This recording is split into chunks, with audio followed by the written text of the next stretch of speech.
Dear student, আসসালামু আলাইকুম ওয়া রাহমাতুল্লাহ।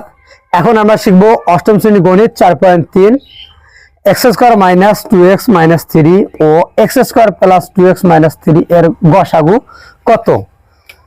তো ক দেওয়া আছে x প্লাস 1, খ x মাইনাস 1, গ 1, ঘ 0। তো আপনারা কে বলতে পারেন, একটু চিন্তা করেন, আমি সমাধানটা করে দিচ্ছি। সমাধান: প্রথম রাশি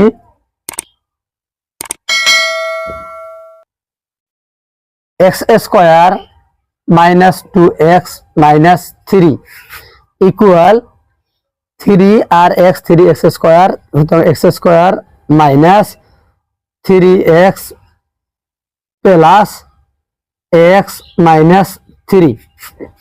তো x কমন নিলে থাকতেছে x মাইনাস 3 আর প্লাস 1 কমন নিলে থাকতেছে আবার ওই x মাইনাস 3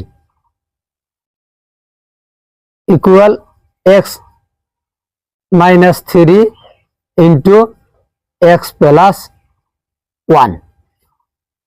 দ্বিতীয় রাশি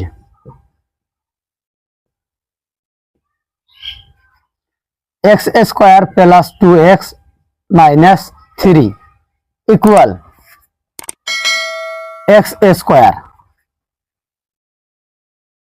plus 3x minus x minus 3 equal x common x plus 3 minus 1 common x plus 3 equal x plus 3 into x minus 1।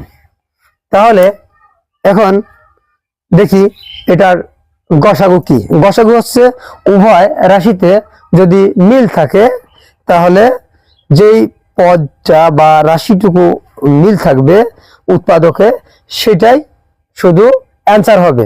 তাহলে এখানে x minus 3 x plus 3 x minus 3 x plus 1 x plus 3 আর x minus 1, সুতরাং কোনোটাই মিল নাই, তাই answer গ 1।